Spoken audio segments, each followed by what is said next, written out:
All right, so let's get going. So this is, I'm gone to the display results page, and I know Micah had asked this before, but we've looked at some stuff in here, all right?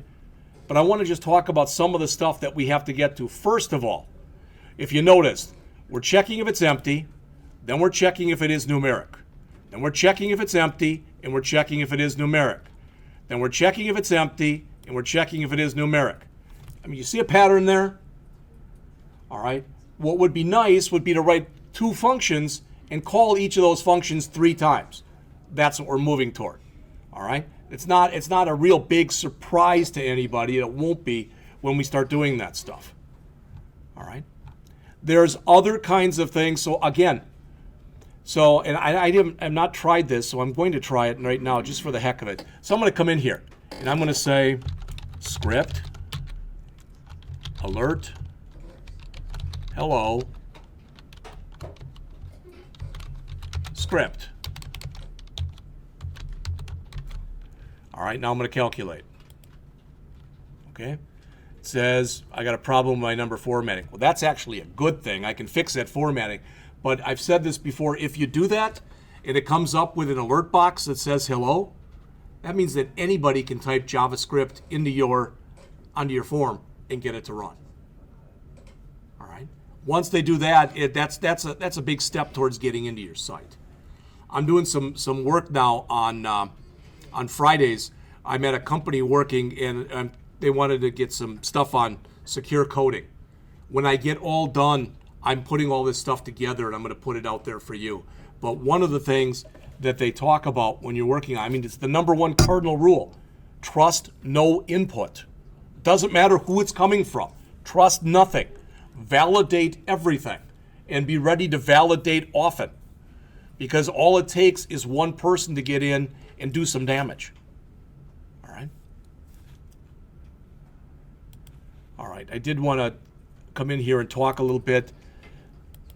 Now, not in there, but in there. All right, where are we in here? We went over Chapter 1, getting started with PHP. Did we also go over Chapter 2 on variables? Does anybody remember? I can go back and check. All right, did we talk about what variables are? Variable syntax, the rules for creating. $sign, yeah, we kind of highlighted. All right, so let's go through this again, but we'll go through this part fairly quickly. All right, I'm going to take for granted, everybody says to me, Jeff, I want to spend more time on this. I just don't have the time. I don't think anyone does anymore. All right, because if you got any time, it gets filled up with family or friends or whatever. All right, so the Chapter 2 is what are variables, the variable syntax, the types of variables, values, the quotation marks. So much of this I've already covered, so I'm not going to spend much time on it. It's also not a long chapter. I don't feel the need to define a variable for you. I think you all get that. This is a neat line of code. All right? I'm going to grab that line of code right there, copy it to the clipboard. I'm going to start up a new file here. You already saw this, right? Everybody saw this where we typed in this. Whoops. Yeah. Right? Am I right? Everybody, we all did that as a class, correct? All right, so now I'm going to do this. And I'm going to save this to my C drive and and I probably am not on the virtual desktop, so that's my own problem.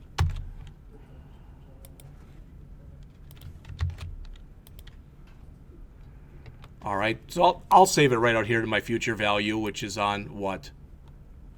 It's on my C drive, htdocs, that's fine. And I'm just going to call this test.php.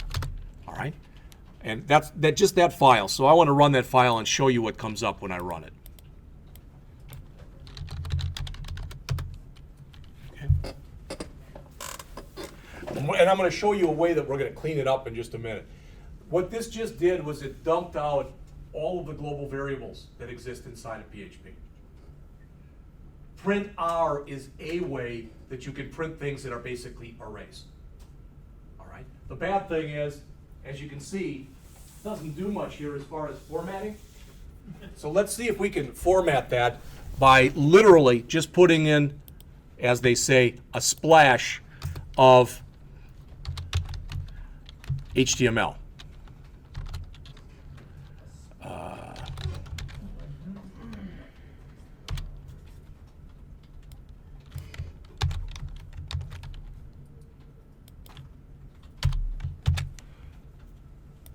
All right, refresh. Yeah, it looks a little better.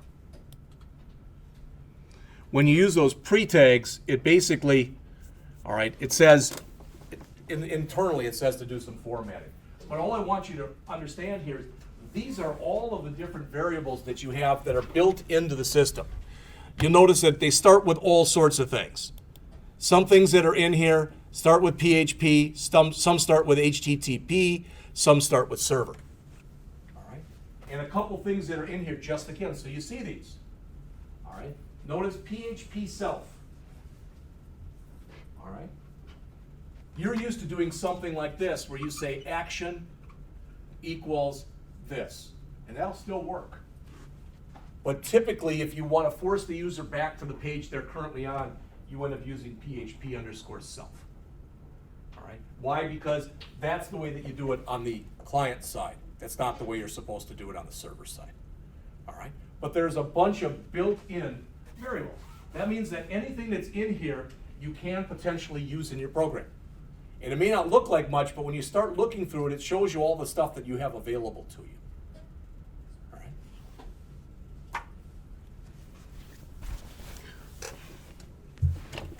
All right, I'll leave that there. And you can see it's not a very big program either. Okay? 6 lines, 5 lines really, there.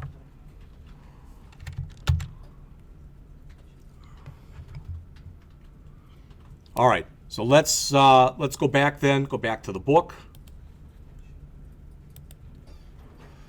Again, it's the same thing that they show you in your book on page 33, okay? The same line.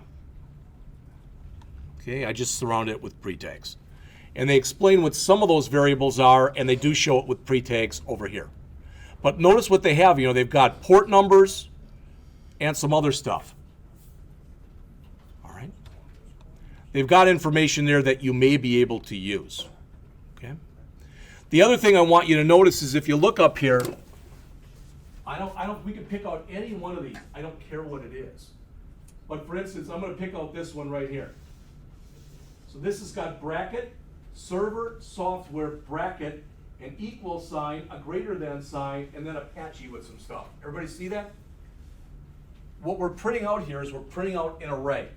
And actually the array that we're printing out is called an associative array. It's not done numerically.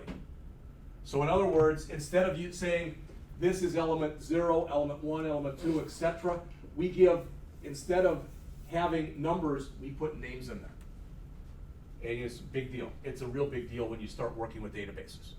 It makes your life so much easier than having to remember, what field number was that again?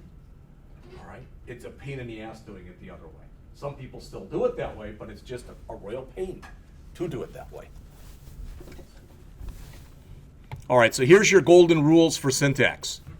You have to start every PHP variable with a $sign. The first thing that comes after the $sign must be a letter. Upper, lowercase, it doesn't matter. You can have numbers and you can have underscores. So these are the only, after that $sign, and a letter, that's all you can have, are letters, underscores, and numbers. I'm going to recommend that you have as few underscores and as few numbers as possible. Rather, you use camel casing. So if you've got a variable called tax rate, it's $, lowercase tax, uppercase R, lowercase ate. It just, and whatever you use, decide on a standard and stick with it. It'll make it much easier as you're digging through your own code. You can't have spaces in a variable. You've heard that in other languages. Each variable name must be unique. Variable names are case sensitive. That's the biggest thing in this language. So as it says here, $variable, all lowercase, and $variable with an uppercase V are two different variables. Bottom line is start every variable name with $lowercase letter. And you shouldn't typically have problems like the one that's shown up here.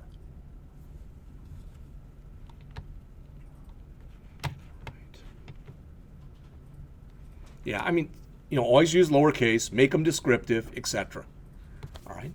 I mean, I've gotten to the point where it used to bother the hell out of me when I'd grade, not necessarily anybody in here, but when I'd grade your assignments and I'd say, now make sure you use good variable names. And then people didn't.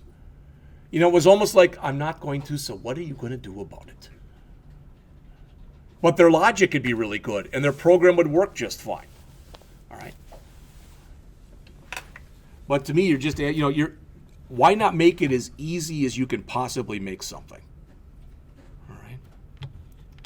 All right, there they talk about camel case. They show you some valid and invalid. All right, there are going to be entire chapters in here. Notice, Chapter 4, just on numbers. Chapter 5, just on strings. Chapter 6, just on arrays. All right.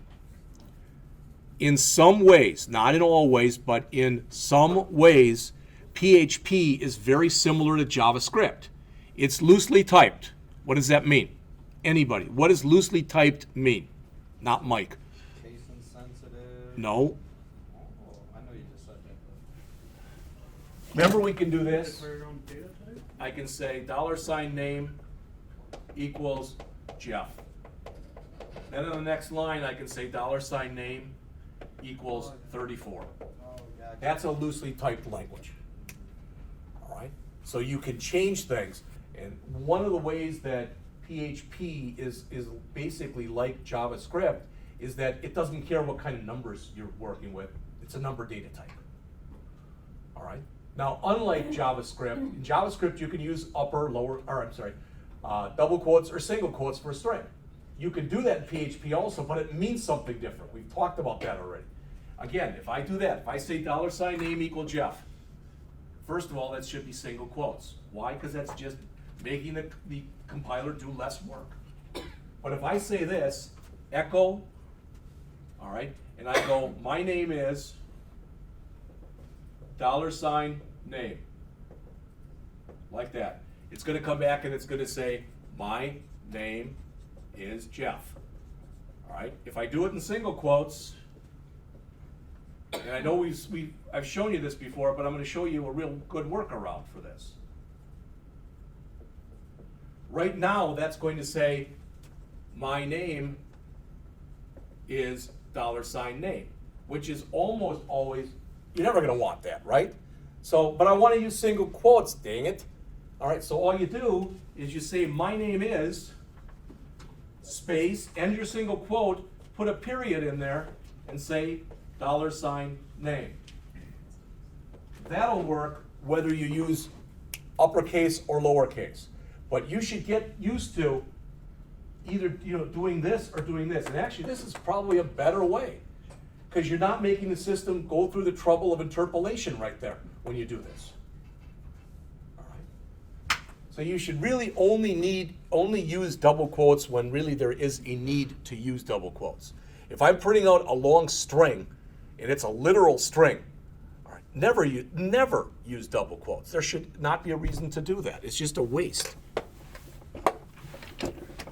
All right, again, technically speaking, it does break it down into floating point and integer, but it treats them basically the same way. You know what integers are, etc. I'm not going to say any more about this. We've already talked about single quotes versus double quotes. All right, arrays. We talked a little bit about this morning. I think Ben mentioned it because he was having some question about his Java or something, or it was a C. But here, there's different ways that you can create arrays, just so you know. So I can do this. I want to create an array, and let's say it's going to be an array that's called numbers. All right, I can say $numbers equals new array, paren. Or I can say, I think it's parens. I can just do this if I want to. That's what most people do. Why do most people do that? Because it's less typing. All right, and if I want to keep adding things to it, all I have to do is say $numbers equals 71. $numbers equals 23. And it's going to start to fill the array up. Does that make sense? Now, that is as if we put a 0 there and a 1 there. Does that make sense to everybody? But There's nothing in this language that stops you from doing this.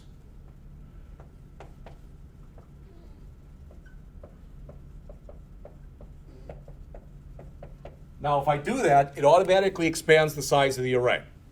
Now it has 101 elements in it, 0 through 100. 0 has 71, 1 has 23, the rest I think it has null, I believe is what it puts in there. So elements 2 through 99 would be null. There wouldn't be any value in them, but you can do that. It doesn't complain a bit when you do that. All right, so you can fill it up in any order you want. You can make it bigger on the fly if you want to. There are some drawbacks to that. If you make it too big, you have no guarantee. An array is supposed to be contiguous because it runs a lot faster that way. If you make the array too big, it may not be contiguous anymore. All right, you have no guarantee that it will be. And there's no way for the system to really tell you that either. That's a regular array. But again, I could come through here. What if I was going to create an array like this?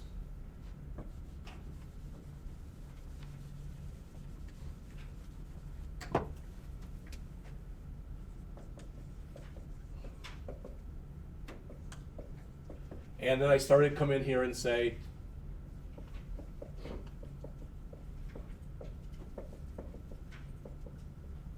and I don't know if that's really the first letter, or that should be single quotes. You get the idea, though. I could keep going on that for 50 times. The problem is, that's not very descriptive. And like I said, when I get to the N's and the M's, etc., I may or may not know which is next. So I can do this. I can say $ states, and I can say in here, single quote, AL, single quote, equals greater than Alabama. And now, rather than referring it to it as state sub 0, it states sub L. That's an associative array. All right? And that's what's recommended. That's when we get to the database stuff, that's all you're going to use. But the funny thing is, after a while, you transition into it, and you wonder why you ever use numbers, really. Sometimes it makes sense. If I've got students, you know, I might do that. But then if I was doing all of you in here, if there's 10 of you in here, wouldn't it make more sense to say, you know, instead of this, test Luke, as opposed to test 7? To me, it would make a hell of a lot more sense. Your code becomes much more self-documenting the more you use associative arrays. All right?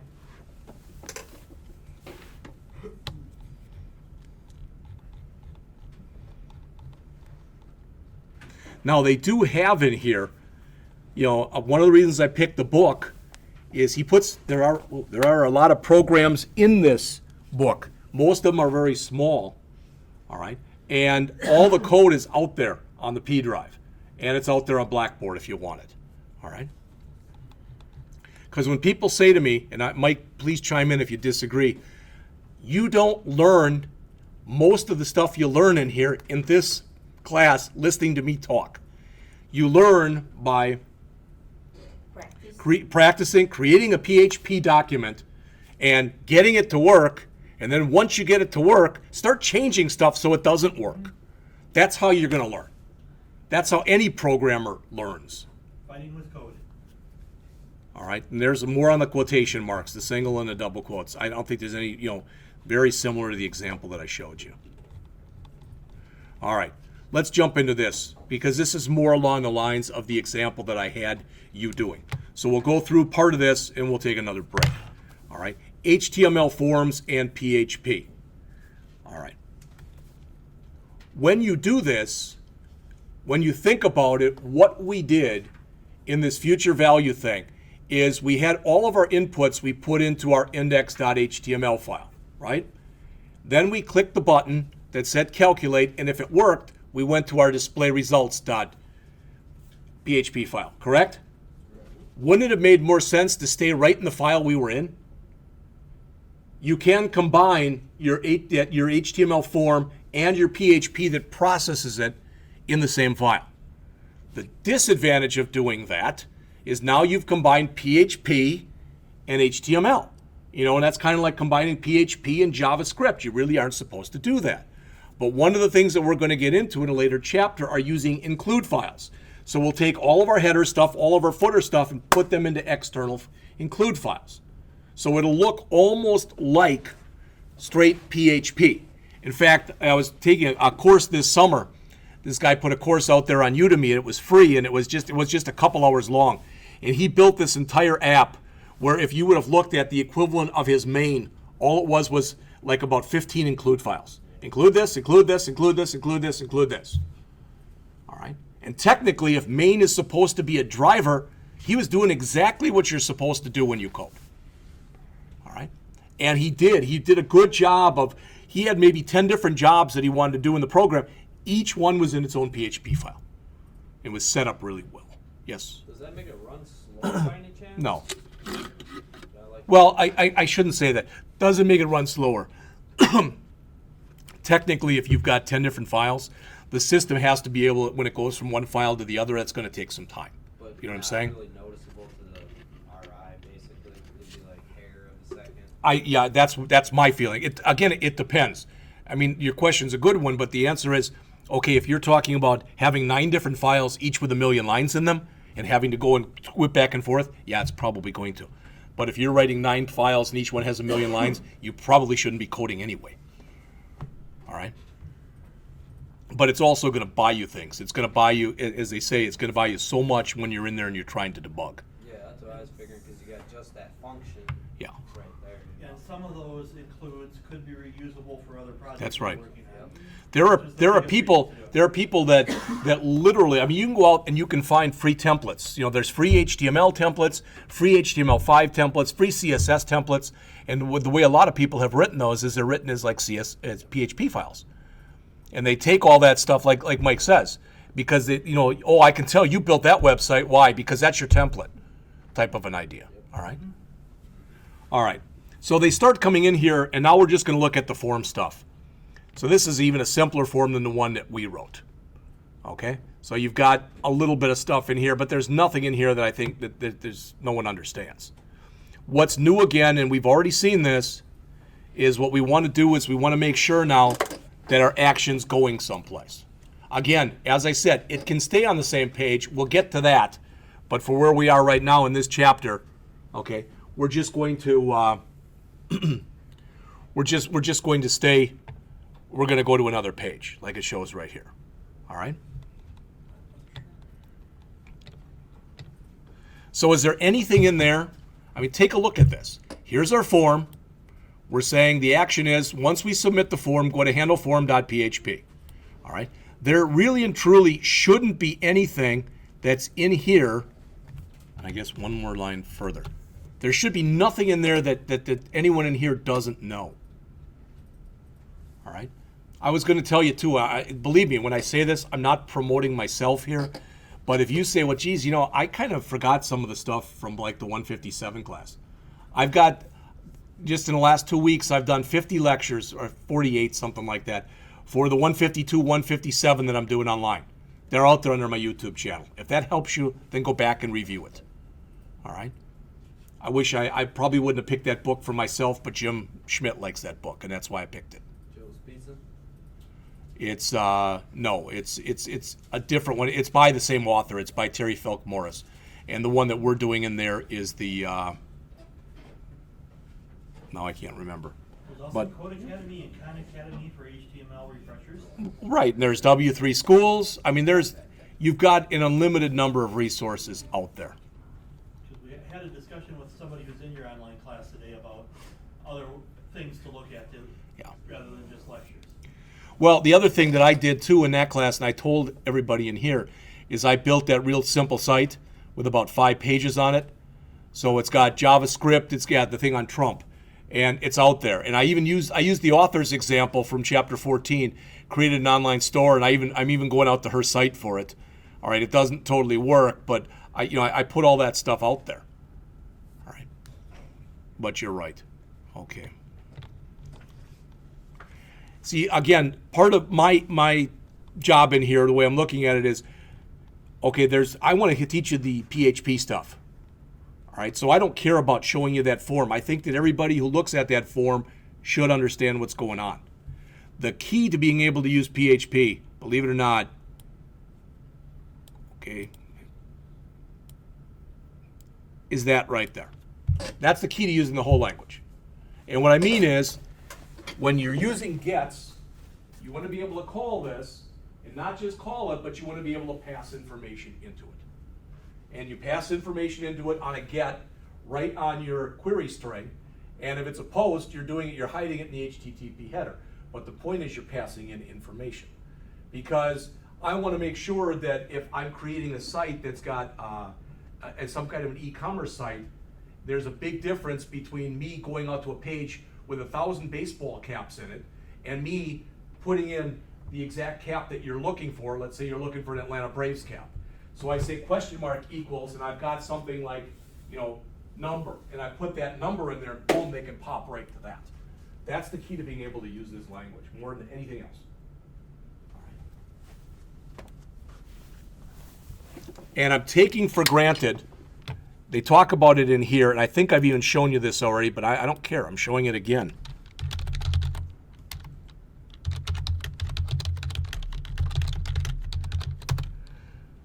There's an article that I like.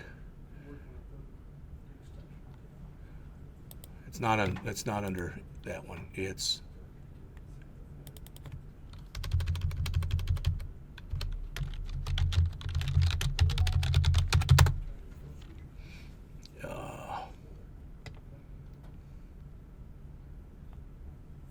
I don't see it right now, but there was a really good article that was out there. It was really cheesy looking, but it was, what's the difference? Get versus post. I think that's what it was called, was what's the difference? That isn't it.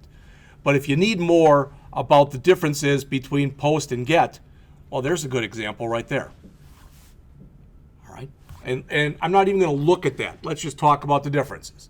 First difference, when you do a post, as I mentioned, you don't see on the screen, you don't see the information that you passed. It gets hidden inside of the HTTP header. So it's more secure. So you would use post if you were doing things like passwords, credit card numbers, etc. It's not that people think, oh, it's post, so that means that nobody could ever get to it. No, it takes more work to get to it. But if somebody wants to, they can still get to it. It might take them a lot longer, but they can conceivably get to it. You can't bookmark a post if something is posted. You can if you do a get. All right?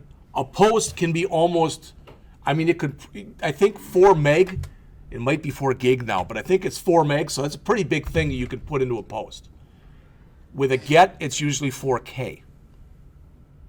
All right? So when you look at the stuff that's in here, they're not, I didn't maybe hit all of them, but I think I hit the ones that are the most important. We're going to use both. Sometimes you use post for some things and get for other things, depending on what you're doing. I look at it this way, and I'm going to give you a rule right now. You don't have to write it down, and this is a general rule. When I say it's a general rule, it doesn't always apply, but it usually applies. Does that make sense?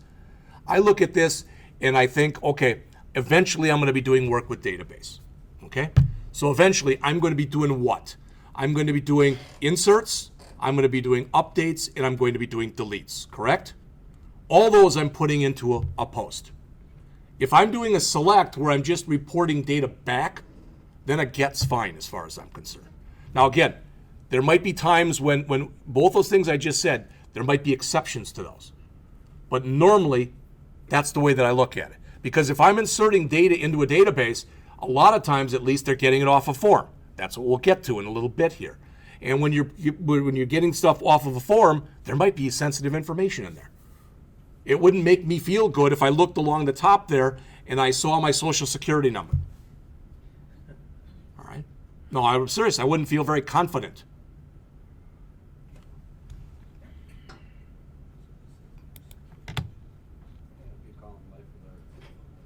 Yeah. So it's method equal post or method equal get. Have you all seen that LifeLock commercial where the guy puts his social security number on the side of a truck? Yeah. If you don't know, he got hacked. Big time. Yeah, times. Big time. Oh. No, but he got hacked once really bad. Wow. All right. I said that to me, putting that, the only thing I'd probably rather have, well, I maybe not even less, but I wouldn't put a social security number up there. I wouldn't put a credit card number up there. All right. Yeah, I think it's like, last I looked, it was like 14 times he's been hacked. Yeah. His identity's been stolen, I should say. That's not good for LifeLock, huh? Well, they Nobody, Yes, no- LifeLock. nobody knows. They think no, but see LifeLock rules that are they different. protect you up to $1 million is what they claim at least. Yeah. But my guess is that's the case, but you'd have to prove, well, but you better give me my $1 million. Fine, just prove to me that you deserve $1 million, that you lost $1 million, and I'll give it to you. Yeah. That's going to be probably easier Or said you than can done. read fine line number 18-3 that says don't put your social on the side of a truck. Yeah. All right. All right. Remember this stuff?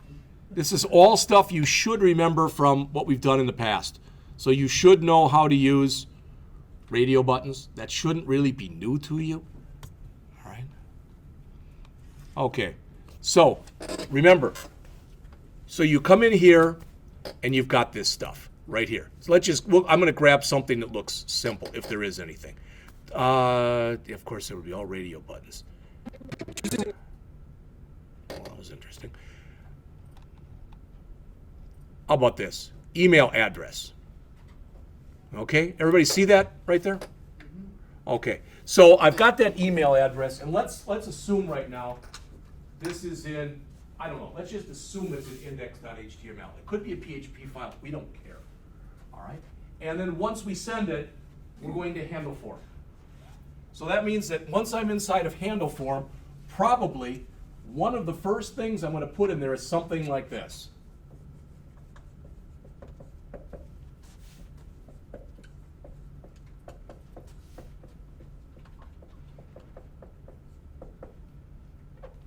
Does that make sense to people, what we're doing there? We're saying that email address that was in our form, so I've got up here $email equals $_post in uppercase, bracket, email, or single quote, email, single quote. All right. You're going to do that. Now, do you have to do that? What am I doing? Well, even simpler than that, I don't know. I don't even know anymore who you had for the 147 class. If it was me, if it was Jim, I don't even care. But the point is, if you do something like this,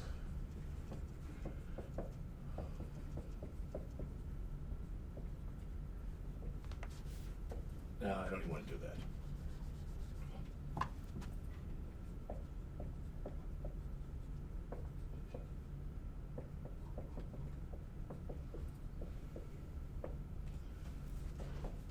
So I've got in here on the board, select fname.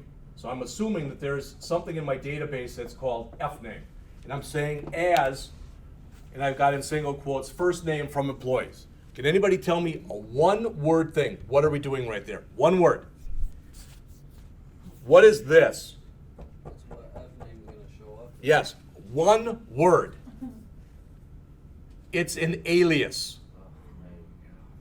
That's what you're doing here. You're creating a local alias. So I don't want to have to type $_post, bracket, single quote, email, single quote, bracket. So rather than doing that, I'm assigning it to a local variable called $email. I'm aliasing it. Not only that, now I can go and do anything I want in my program to the $email variable and never worry about changing what's in the original unless I want to. I can always turn around and put this on the left-hand side of an equal sign if I want to, need to, have to, or whatever. But we're aliasing. All right. So when you receive it, again, it's going to be either $_post something or $_get something. And I mentioned to you already that when you do this, you can also use $_request if you want to, because that handles it whether it's a post or whether it's a get. It doesn't matter one way or the other. All right, so what do we have here? Well, here's some HTML. All right. Here, I guess this is a PHP file, so they put some HTML in there. Then, see, he calls it shorthand versions. I call it aliases. All right, and then he prints all that stuff out. Okay. So in other words, you print out a bunch of stuff on a form, okay, and they ask you for your title, your name, your response, and your comments. You ever done this before? You fill out a form and it says, Dear Mr. Scott, thank you for your inquiry about, and then whatever you put in the comment section, we'll get back to you soon at email address, boom. All right? That's how you do this. That's exactly what they're talking about right here. All right. I wish they didn't even put this in. Back before PHP 4.0, you never had to do this. You never had to create local variables like this. These variables right here were known as magic variables. You could do almost anything with them. All right? And I think at least they made more work for you by getting rid of some of the magic, but they made it much safer and much more secure. All right? And that's one of the reasons they changed it, because there were a lot of security issues with it. We're going to get into all this strip slashes and a bunch of the other stuff that's in here. All right? Very, very shortly. All right, I think the last thing that's in this chapter, and then we'll take a break, they talk about displaying errors. And if you look right here, this is right from that PHP info file. Notice they've got a bunch of different settings for error display, and there's going to be some more that you're going to see. By default, and you're going to see it in just a minute, I think your display errors is on, and I think it's on with a severity of 1, which says basically show everything you find that could possibly screw up my program. Okay?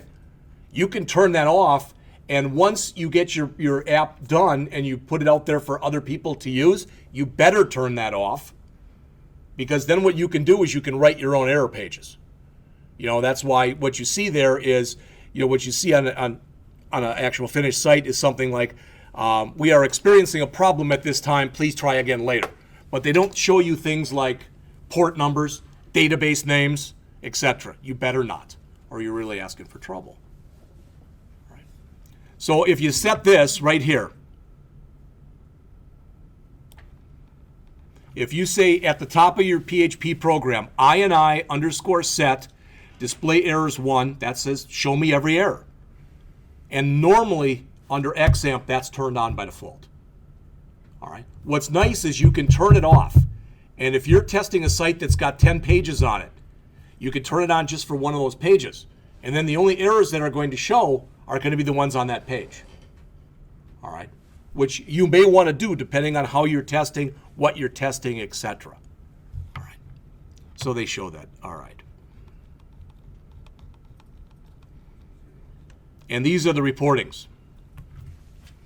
And what makes this really hard to understand is you can take almost anything that's in here and it to combine it together. But it says here, you got notices, you've got warnings, you've got parse errors, and you've got errors. All right, notice what a notice is. You never, typically, you know, some people just sit there and they start using a variable before they've initialized it. Technically, that's a notice that you get if that's turned on. And they're telling you that, hey, you're using this variable, you didn't initialize it, you're a bad person, kind of thing. That's basically is what the type of thing they say. Typically, you don't care about those. You may care about warnings because warnings oftentimes lead to errors. All right. With parse errors in here, as it says, that's a fatal error. That's something like leaving off a semicolon, which is okay in something like JavaScript, but you can't do in PHP.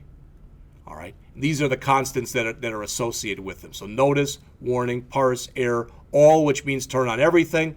I don't remember what the other ones are, but you can look up error handling under php.net and find out all of them. Again, you can and these together and make different combinations. You can or these together and make different combinations. And people say, well, you're not spending much time on it. And I'm just going to say, yeah. But the thing is, if you just use the defaults, which means turn on just about everything, you're best off. All right, I already mentioned this manually sending data to the page. I said this is one of the keys to understanding the language, and again, that's page 67 in the book, but they do a pretty good job of explaining it right there. The example he gives is just terrible. It says, if you click on any of these, so if you click the link that says Michael, what it does is it brings up on your screen, hello, Michael. He's like, who cares?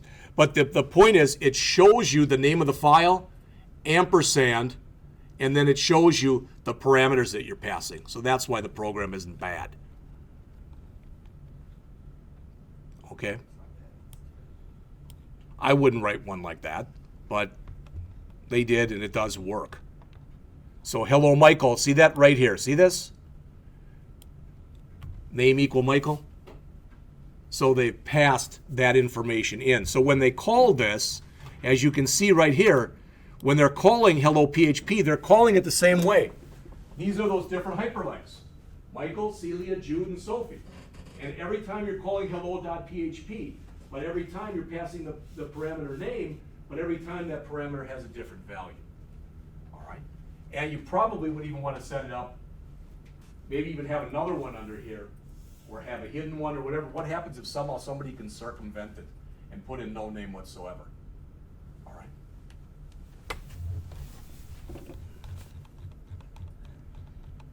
All right, that's it.